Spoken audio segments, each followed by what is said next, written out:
Assalamualaikum warahmatullahi wabarakatuh. Perkenalkan, nama saya Ali Suhanda, NPM 2321020140. Ingin mempresentasikan makalah kelompok 2 yang berjudul Unsur-unsur dan asas-asas hukum waris pada mata kuliah Fikih Mawaris. 1. Pewaris. Waris adalah seorang yang meninggal dunia, baik laki-laki maupun perempuan, yang meninggalkan sejumlah harta kekayaan, baik berupa hak maupun kewajiban yang harus melaksanakan selama hidupnya. 2. Ahli waris.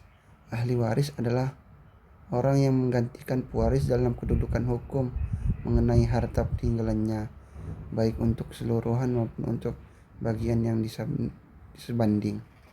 3. Harta peninggalan. Harta peninggalan adalah harta yang ditinggalkan pewaris untuk dibagi bagian kepada orang yang berhak mewarisinya.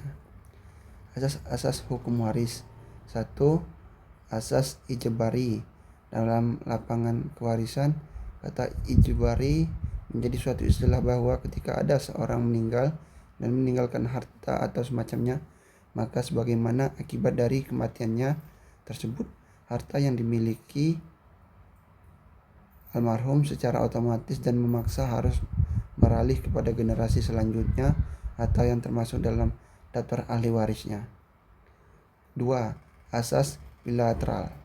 Dalam hal pembagian warisan, asas bilateral dimaknai sebagai proses beralihan harta peninggalan melalui dua jalur, yaitu jalur keturunan laki-laki dan jalur keturunan perempuan.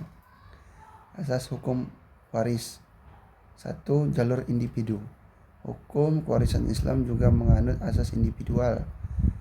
Artinya bahwa masing-masing ahli waris yang mendapatkan bagian harta peninggalan perwarisan berhak dan berkuasa penuh atas harta secara individual tanpa terikat dengan ahli waris yang lain. 2. Asas proporsional. Keadilan yang dibangun dalam pelaksanaan hukum kewarisan Islam adalah keadilan yang proporsional. Artinya harta peninggalan dibagi sesuai kadar kebutuhan masing-masing ahli waris. Yang kelima, asas sebab adanya kematian. Hukum kewarisan Islam akan berlaku jika ada seorang yang mempunyai harta meninggal dunia. Artinya tidak ada yang namanya kewarisan jika tidak diketahui dengan kematian seseorang. Kesimpulan kita pada makalah ini, dalam sistem hukum Islam ada 3 unsur utama: waris, ahli waris, dan harta peninggalan.